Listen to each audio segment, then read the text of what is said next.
Praise the Lord. Hallelujah, హల్లెలూయా.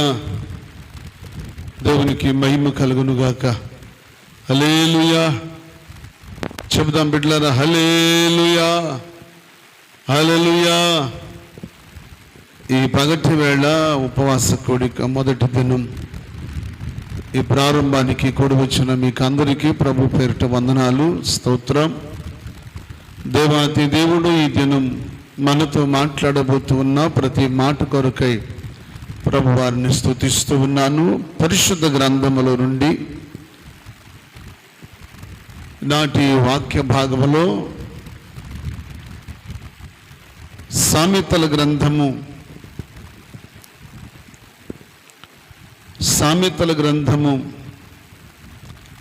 13వ అధ్యాయము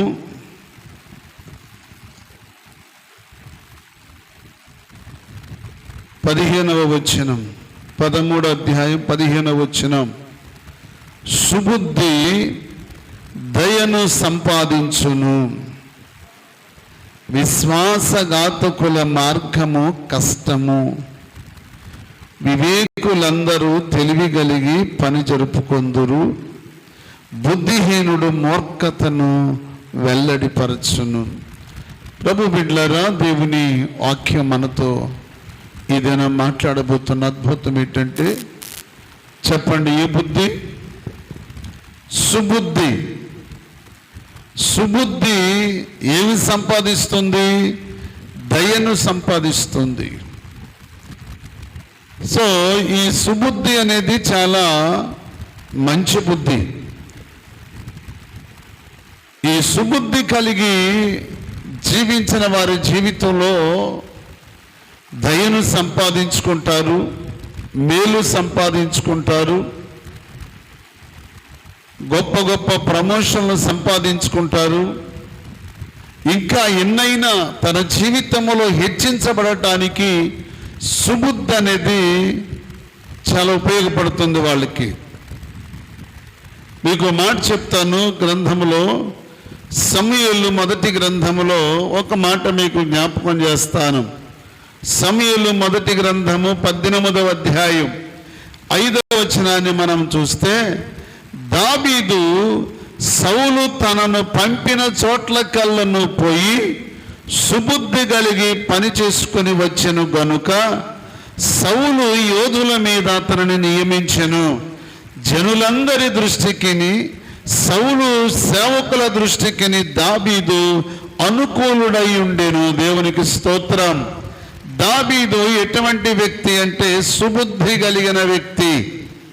బిడ్లారా, దావీదు సుబుద్ధి కలిగిన వాడుగా ఉన్నాడు. సుబుద్ధి కలిగిన వాడిగా ఉన్నప్పుడు సౌలు దావీదును ఎక్కడకు పంపించినా, ఏ పని మీద పంపించినా దావీదు సుబుద్ధి కలిగిన వాడై పని జరిగించుకుని వచ్చేవాడు. ఆశ్చర్యం ఏంటో తెలుసా? దావీదు ఏ పని చేయాలన్నా, ఎక్కడికి వెళ్ళాలన్నా దావీదు దేవుని సన్నిధిలో ప్రార్థన చేసేవాడు.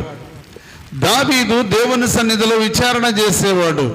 దావీదు దేవుని సన్నిధిలో కనిపెట్టేవాడు, కనిపెట్టి ప్రార్థన చేసేవాడు, కనిపెట్టి విచారణ చేసేవాడు. దేవా, ఇదిగో పలానా పని మీద వెళ్తున్నాను, వెళ్ళొచ్చా వెళ్ళకూడదా? ఇదిగో పలానా శత్రువుల మీదకి యుద్ధానికి వెళ్తున్నాను, వెళ్ళొచ్చా వెళ్ళకూడదా? ఆ శత్రువులు జయించగలనా జయించలేనా? అయ్యా, మీ సెలవు లేకుండా నేను వెళ్ళలేను, మీ ఇష్టం లేకుండా నేను వెళ్ళలేను, మీ దయ లేకుండా వెళ్ళలేను. కారణం ఏంటో తెలుసా? దావీదు సుబుద్ధి కలిగిన వాడు, మంచి బుద్ధి కలిగిన దావీదు. నా ప్రభు బిడ్డలారా, జీవితంలో ఎవరైనా సరే ఇలాంటి సుబుద్ధి కలిగిన వారు, మంచి బుద్ధి కలిగిన వారు ఒక ఆఫీసులో పనిచేస్తున్నారు అనుకోండి. ఒక ఆఫీసులో పని చేసేటప్పుడు ఆ వ్యక్తి స్త్రీ అయినా పురుషుడైనా సుబుద్ధి కలిగి పనిచేస్తే, మంచి బుద్ధి కలిగి పనిచేస్తే, అప్పగించిన పనిలో సుబుద్ధి కలిగి పనిచేస్తే అప్పగించిన దానిలో మంచి బుద్ధి కలిగి యజమానికి నమ్మకంగా పనిచేయగలిగితే ఆ వ్యక్తిని ఉన్న స్థితి నుంచి ఉన్నతమైన స్థితికి ఎక్కిస్తాడు. దేవునికి మహిమ కలుగునుగాక. హల్లెలూయా. దావీదు సుబుద్ధి కలిగి పని జరిగించుకుని వచ్చినందుకు దావీదును తన యోధులందరి మీద ఎక్కువగా సౌలు హెచ్చించాడు. స్తోత్రం చెప్పండి. ఎందుకో తెలుసా? తాను అప్పగించిన పనిలో నమ్మకంగా ఉన్నాడు గనుక, తనకు అప్పగించిన పని నమ్మకంగా జరిగించాడు గనుక.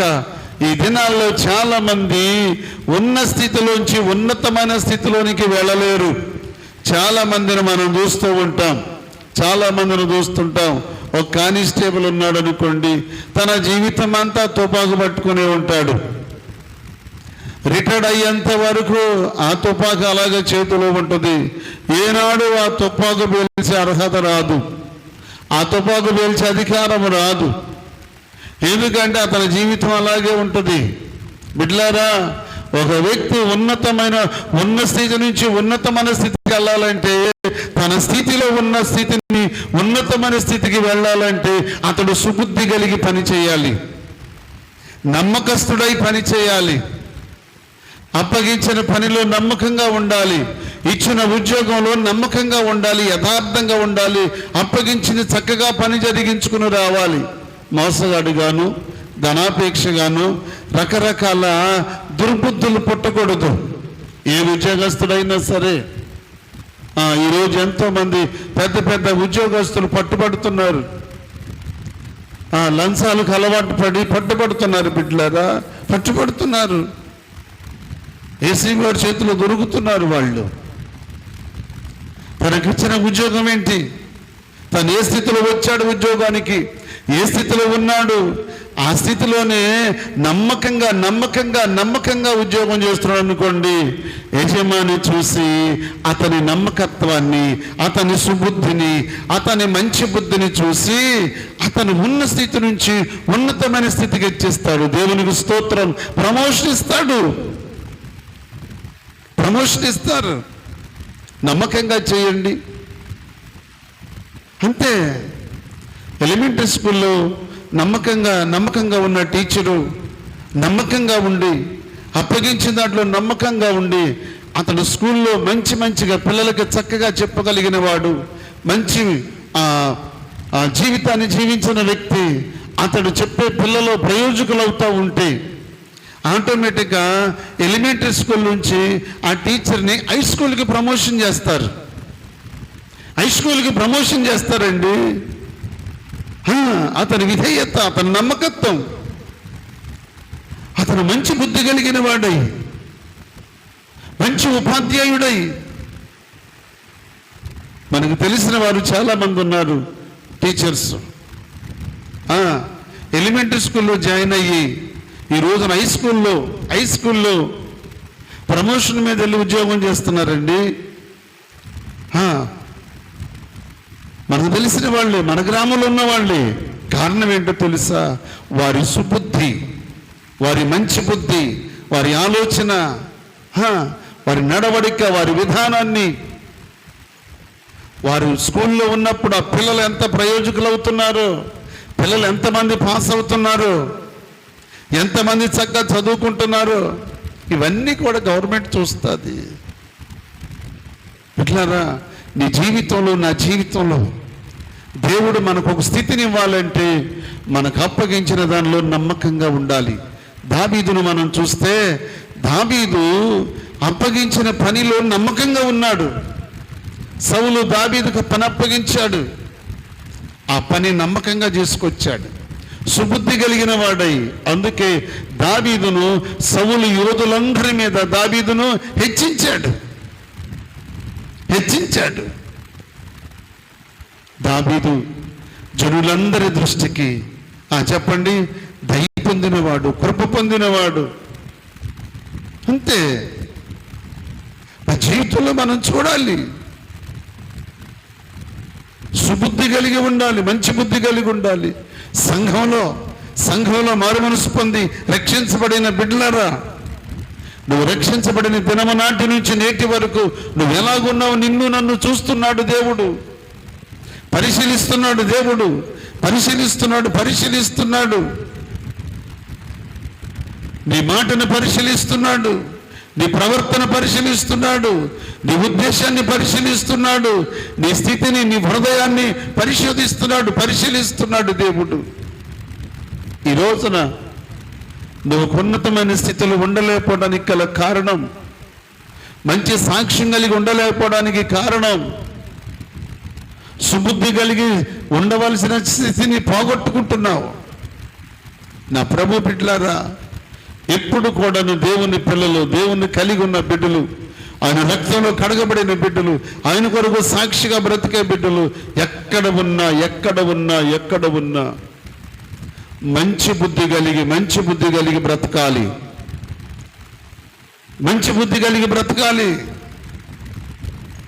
అలాంటి బుద్ధి కలిగి బ్రతికితే దేవుడు నిన్ను నమ్మకమైన మంచి దాసుడని పిలుస్తాడు.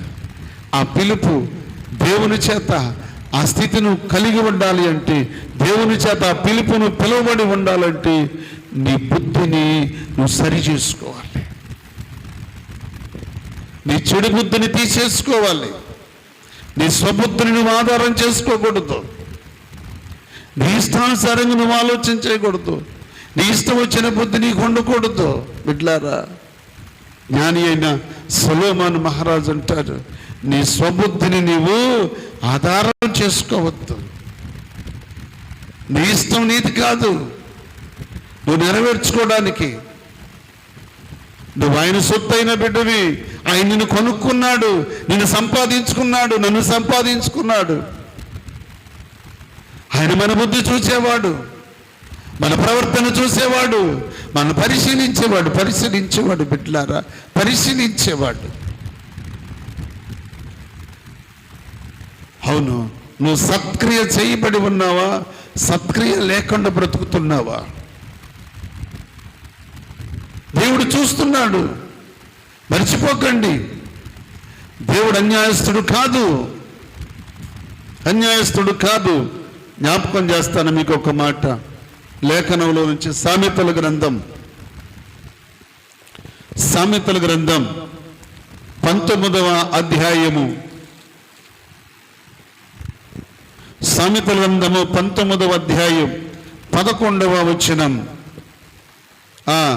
ఒకని సుబుద్ధి వానికి దీర్ఘశాంతమునిచ్చును, తప్పులు క్షమించుట అట్టి వానికి ఘనతనిచ్చును. దేవునికి మహిమ కలుగును గాక. హల్లెలూయా. ఒకని సుబుద్ధి వానికి దీర్ఘశాంతమునిచ్చును, తప్పులు క్షమించుట అట్టి వానికి ఘనత నిచ్చును. సుబుద్ధి దీర్ఘశాంతమునిస్తుంది. సుబుద్ధి, మంచి బుద్ధి దీర్ఘశాంతాన్ని ఇస్తుంది. ఎంతమందికి ఉంది దీర్ఘశాంతం?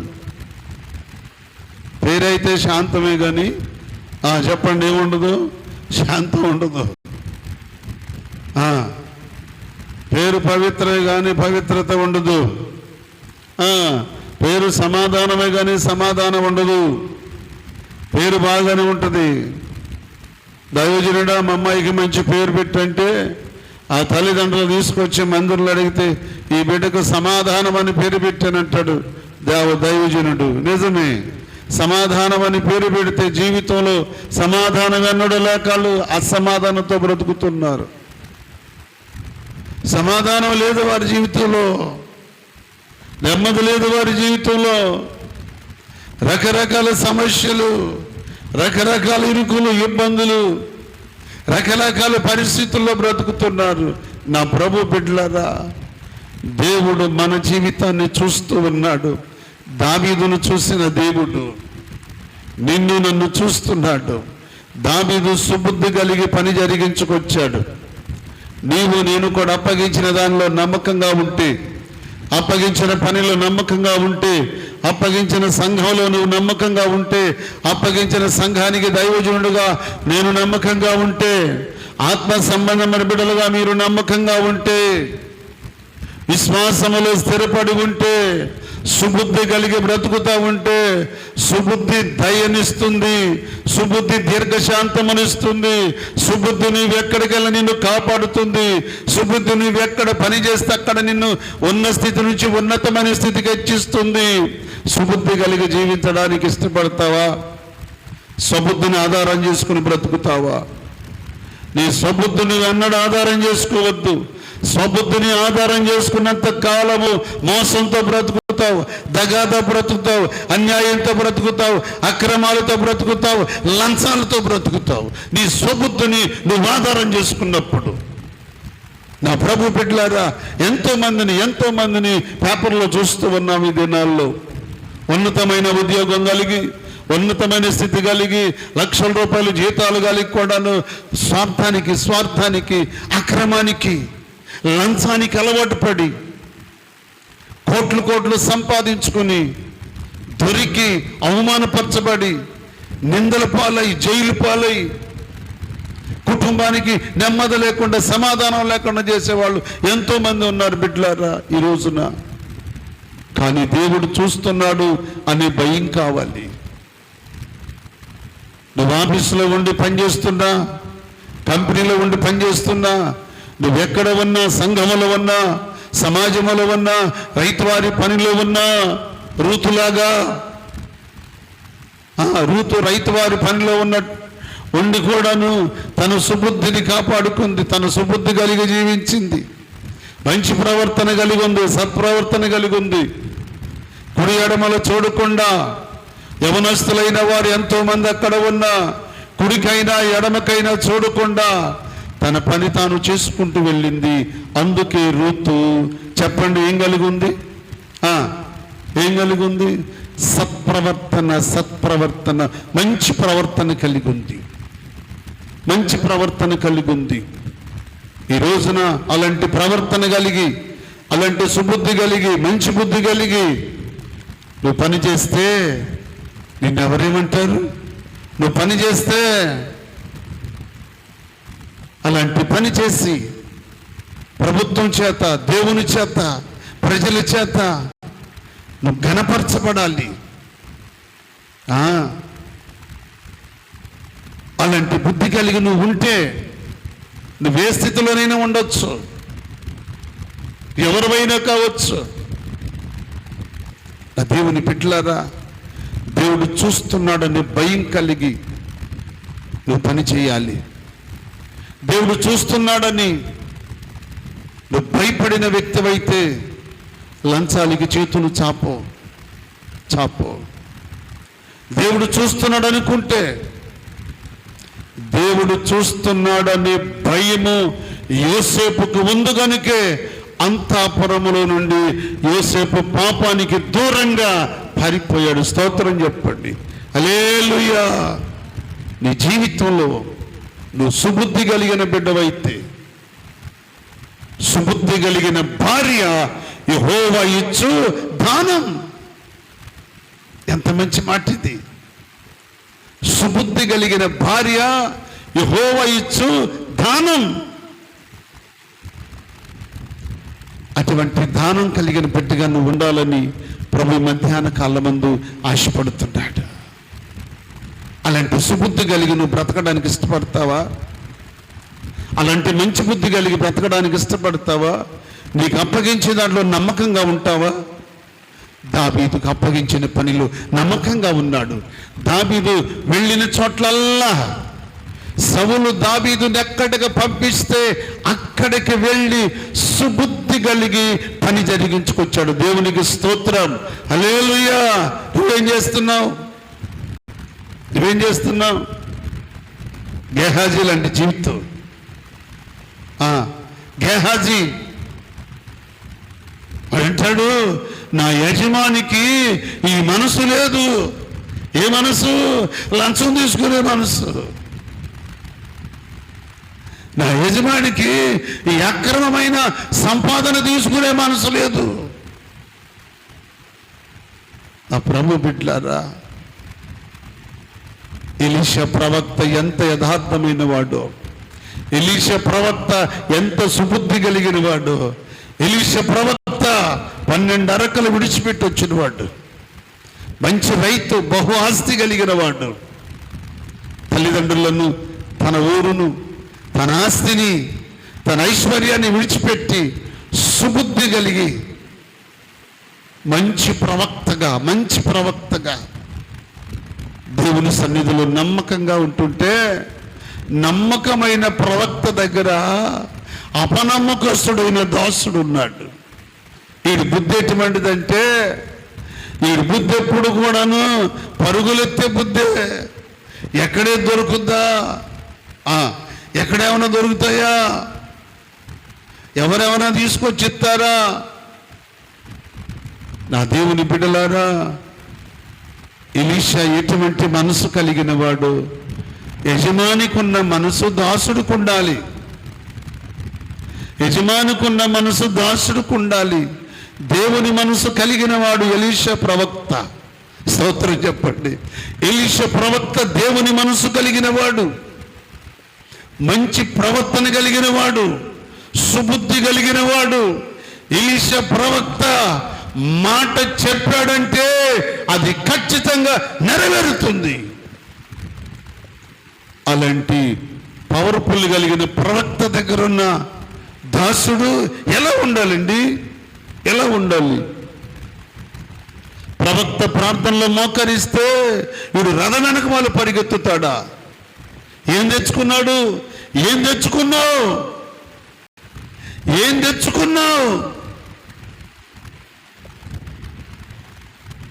ఉపవాస కొడుకులు మానేసి పరుగులెత్తి ఏం తెచ్చుకున్నావు?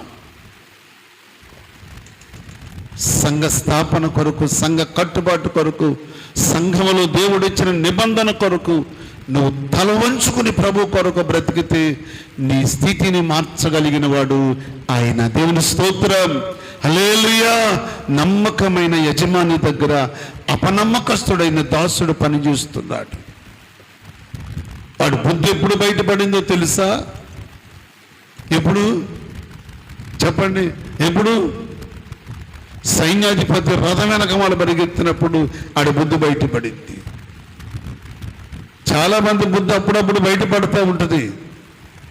ఎక్కడ బయటపడాలో అక్కడే పడుతూ ఉంటుంది. మంచోడి బుద్ధి ఎక్కడ బయటపడుతుందంట?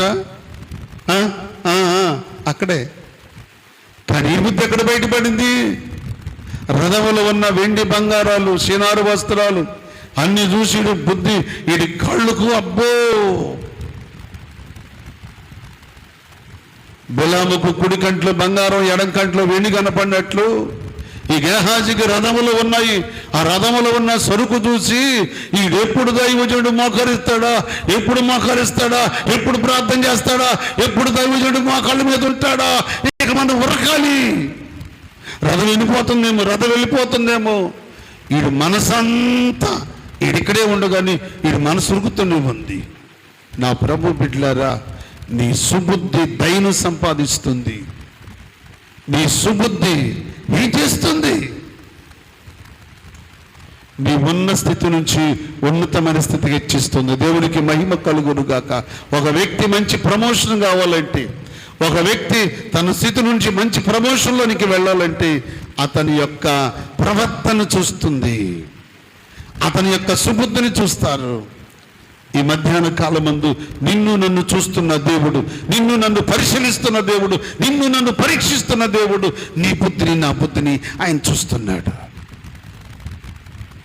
నువ్వు సుబుద్ధి కలిగి ఉన్నావా, స్వబుద్ధి కలిగి ఉన్నావా? ఏ బుద్ధి కలిగి ఉన్నావు? నిన్ను పరీక్షించుకొని ఈ మొదటి ఉపవాసన ప్రారంభం నుంచి ఈ 3 దినాలు ముగిచేలోగా నీలోండి స్వబుద్ధి వెళ్ళిపోవాలి. నీకు మంచి బుద్ధి నా దేవుడు దయచేయునుగాక. ఆమేన్. నీకు మంచి బుద్ధి నా దేవుడు దయచేయునుగాక. అట్టి కృపా పరిశుద్ధాత్మ దేవుడు మనకు దయచేయునుగాక.